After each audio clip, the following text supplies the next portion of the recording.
Okay. Magandang gabi, mga kapatid kaibigan. Narito na naman tayo para mag-aral sa salita ng Diyos. Bago tayo mag-umpisa, may hilingin ako sa inyo. Paki-subscribe, paki-like, paki-share sa aming munting YouTube channel, Marlon Coret YouTube channel, para mapabilis pagpalaganap ang salita ng Diyos sa buong mundo at maipakilala natin ang ating Panginoong Hesukristo, ating Panginoong Tagapagligtas. Paki-subscribe, paki-like, paki-share. Maraming salamat po. Tayo na manalangin. Ama naming Diyos na makapangyarihan sa lahat. Salamat po Pinoon sa gabi ito. Narito po kami, Ama, para mag-aral sa iyong salita. Basbasan mo po, Panginoon, ang taga-subaybay at lahat ng tagapakinig nitong mensahe nito, na sila'y makakilala sa iyo at ikaw ay tanggapin bilang Panginoon at tagapagligtas. Ito ang aming hiling at aming dalangin sa pangalan ng aming Panginoong Hesukristo, aming Panginoong tagapagligtas. Amen. Dito tayo mag-aral, mga kapatid kaibigan, sa Apokalipsis, Kapitulo 13, versikulo 14 hanggang 18. Ito ang sinasabi dito sa versikulo 14. At nadadaya nito ang mga naninirahan sa lupa dahil sa mga tanda na pinahintulutang gawin nito sa paningin ng halimaw na sinasabi sa mga naninirahan sa lupa na dapat silang gumawa ng isang larawan ng halimaw na sinugatan ng tabak, ngunit nabuhay. Sino itong halimaw? Ito ang kaaway ng Diyos. Dinaya niya ang mga naninirahan sa lupa. Ito ang kalaban ng Diyos. Lahat inadaya nito. Ito ang halimaw na mandaraya. Yan. 15. Ito ang sinasabi dito sa 15. At ito'y pinahintulutang makapagbigay ng hininga sa larawan ng halimaw upang ang larawan ng halimaw ay makapagsalita at maipapatay naman ang lahat ng hindi sumasamba sa larawan ng halimaw. Ito nakakatakot, mga kaibigan. Pag hindi ka sumamba sa larawan ng halimaw, ipapatay ka. Ito ang nakakatakot dahil pipilitin ka pagpasamba ito. Pag hindi ka sumamba, papatayin ka. Yan ang sinasabi rito sa versikulo 15. 16. At ang lahat, ang hamak at ang dakila, ang mayaman at ang mga dukha, ang mga malaya at ang mga alipin ay pinalagyan nito ng isang tanda sa kanilang kanang kamay o sa noo. Pinalagyan niya ng tanda sa kanang kamay o sa noo. Yan. Para kilala niya yung sa kanya. Nilagyan niya ng palatandaan yung mga kanya sa kanang kamay o noo. Ayan. Yan ang sinasabi dito. Pinalagyan ng tanda. Ito ang nakakatakot pag ikaw ay may tanda sa halimaw. 17.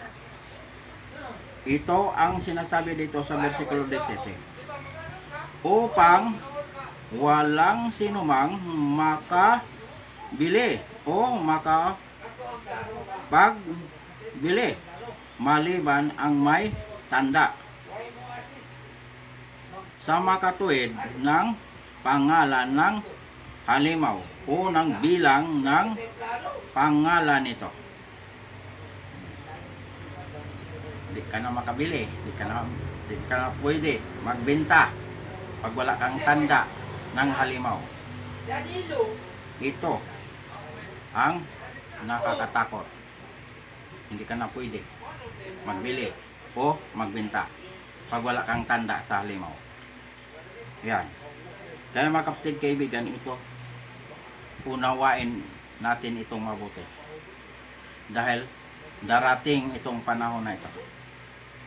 Ito ang nakakatakot. Pag dumating itong panahon na ito. Hindi ka na makabili, hindi ka na makapagbenta kung wala kang tanda sa halimaw.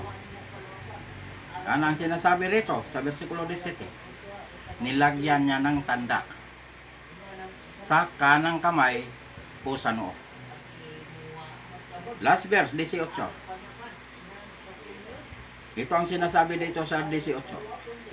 Kailangan dito ang karunungan. Ang may pangunawa ay bilangin ang bilang ng halimaw, sapagkat ito'y bilang ng isang tao. Ang bilang nito ay 666. Ilang bilang nito? 666. Ito ang sinasabi na 666. 666 ang bilang. Ito ang tanda ng halimaw. Delikado ito mga kapatid, kaibigan. Pero ang mga anak ng Diyos, ang mga nakakilala sa Diyos, hindi talaga nito sumusunod sa kanila. Dahil ang pangalan ay nakasulat sa aklat ng buhay. Hindi ito sasamba sa halimaw. Dahil pag ikaw ay nananalig kay Kristo, pag ikaw ay tumanggap kay Kristo bilang Panginoon at tagapagligtas, hindi ka pwede anhin ng diablo. Bakit? Pangalan mo ay iniingatan ng Diyos. Iniingatan ng kordero. Ang mga pangalan nga nakasulat sa aklat ng buhay. Kaya mga kapatid, kaibigan, ihanda ang ating sarili. Bakit? Darating itong panahon na ito na hindi na tayo pwede bumili pag wala tayong tanda ng halimaw. Kaya mga kapatid, kaibigan, para tayo makaiwas nito, manalig kay Kristo, tanggapin si Kristo bilang Panginoon at tagapagligtas, para pangalan ay nakasulat sa aklat ng buhay. Iniingatan ng Diyos ang mga pangalan nga nakasulat sa aklat ng buhay. Ayan mga kapatid, kaibigan, itong ating pinag-aralan, ito ay katotohanan. Ang Diyos ay hindi marunong magsinungaling. Pag sinabi ng Diyos ay magaganap at matutupad. Kaya mga kapatid, kaibigan, tiyakin natin ang ating kaligtasan. Dahil itong halimaw na ito, pipilitin pagpasamba sa Kanya. Namimilit ito. Bibigyan niya ng tanda ang bawat isa sa kanang kamay o sa noo. Pag may tanda ka sa Kanya, sumusunod ka sa Kanya, sasamba ka sa Kanya. Pero mga kapatid, kaibigan, pag tayo ngayong gabing ito, pag tayo ay nananalig kay Kristo, pag tayo ay tumanggap kay Kristo bilang Panginoon at tagapagligtas, hindi tayo pwede nga anhin ang diablo. Dahil iniingatan ng Diyos ang ating pangalan. Kaya babalikan niya tayo. Babalik ang Panginoon para isama niya tayo doon sa kanyang karyan. Paniwalaan natin ito. Ang kaligtasan na kay Kristo. Si Kristo lamang ang tagapagligtas, wala nang iba. Gawa 4:12. Tiyakin natin ang ating kaligtasan Dahil ang kaligtasan, ngayong buhay pa tayo. Hindi kapag patay na. Basta tinanggap mo si Kristo, ngayong gabing ito, may buhay ka na walang hanggan. Pangalan mo ay nakasulat sa aklat ng buhay. Pagkatapos mong tinanggap ang ating Panginoon, anong gagawin? Magpabautismo sa pangalan ng Ama, pangalan ng Anak, pangalan ng Espiritu Santo. Dahil ang bautismo ay mahalaga. Paglubog mo sa tubig, namatay ka kasama ni Kristo. Pag-ahon mo, nabuhay ka kasama ni Kristo. Yan ang kahalagaan ng bautismo. Ikaw ay nagiging bagong nilalang. Wala na ang dating pagkatao. Ikaw ay nakatawid na sa kamatayan tungo sa buhay na walang hanggan.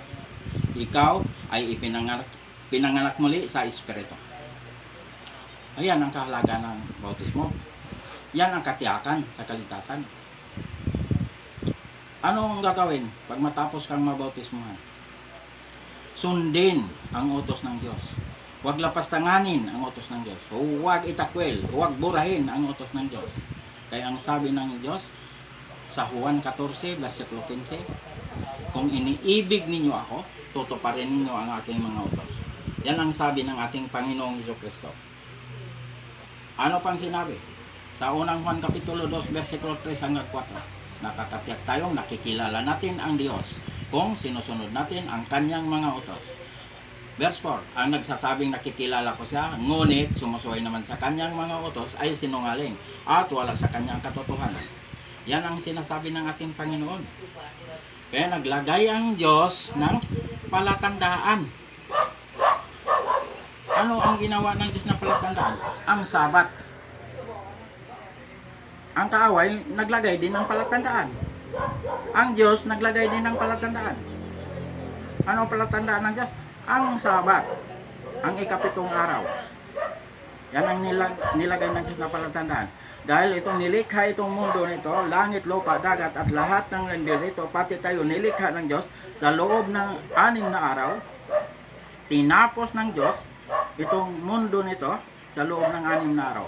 Anong araw? Nag-umpisa paglikha ang Diyos nitong mundo nito. Anong araw nag-umpisa? Linggo, Lunes, Martes, Miyerkules, Huwebes, hanggang Biyernes. 6 na araw nilikha ng Diyos itong mundo nito. Sa ikapitong araw, anong sabi ng Diyos? Siya ay nagpahinga. Dahil ang ikapitong araw ay banal.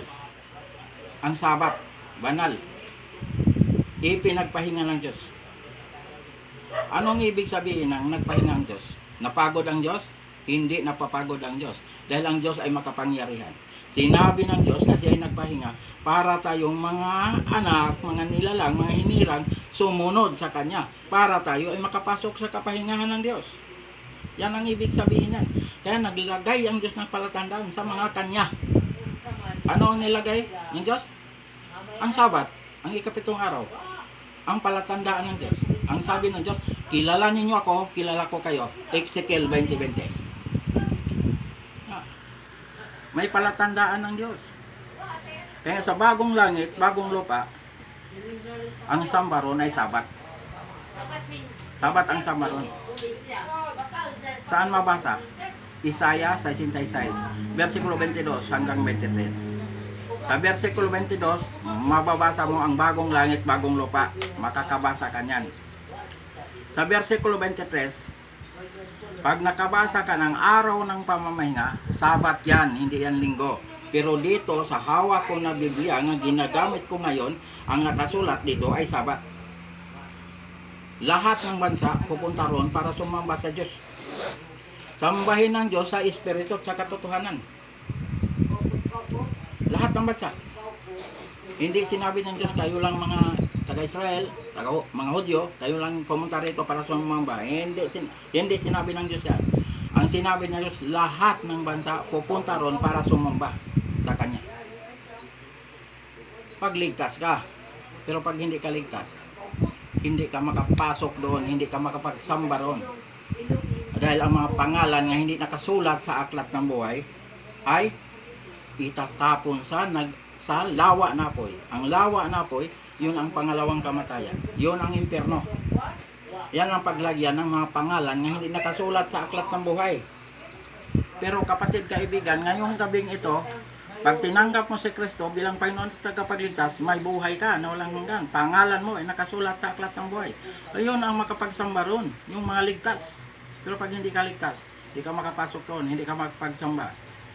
Yun lang ang makapagsamba ron, yung mga pangalan nga nakasulat sa aklat ng buhay. Dahil yun ang maliligtas. Pahayag 20, versikulo 15. Ang mga pangalan nga hindi nakasulat sa aklat ng buhay ay itatapon sa lawa na apoy. Ang lawa na apoy, yun ang pangalawang kamatayan, yun ang impyerno. Yun lang maliligtas, mga pangalan nga nakasulat sa aklat ng buhay. Ito katotohanan, mga kapatid kaibigan, wala itong halo nga kasinungalingan. Ang salita ng Diyos ay buhay. Kaya tinuturuan tayo ng Diyos. Kompleto ang itinuro ng Diyos. Kaligtasan, sino tagapagligtas? Si Jesu Kristo. Bautismo, tinuturuan tayo. Kautusan, tinuturuan tayo. Araw ng gusto ng Diyos na siya isambahin, tinuturuan tayo. Ang Sabat, ginawa ng Diyos na palatandaan sa mga kanya. Kaya mga kapatid kaibigan, hindi tayo maliligaw. Basta manalig tayo kay Kristo. Basta tumanggap tayo kay Kristo. Hindi tayo maliligaw. Dahil kompleto ang itinuro ng Diyos sa kaligtasan. Hanggang dito na lang tayo mga kapatid kaibigan. Paki-subscribe, paki-like, paki-share sa aming munting YouTube channel, Marlon Coret YouTube channel, para mapabilis pagpalaganap ang salita ng Diyos sa buong mundo at maipakilala natin ang ating Panginoong Jesucristo, nating Panginoong tagapagligtas. Maraming salamat po. Tayo na'y manalangin. Ama naming Diyos na makapangyarihan sa lahat. Salamat po, Panginoon, sa mga salita mo naming napag-aralan ngayong gabi nito. Basan mo po, Panginoon, ang lahat ng taga-subaybay at lahat ng tagapakinig nitong minsay na to, na sila'y makakilala sa iyo at ikaw ay tanggapin bilang Panginoon at tagapagligtas. Ito ang aming hiling at samudalangin sa pangalan ng aming Panginoong Jesucristo, naming Panginoon tagapagligtas. Amen.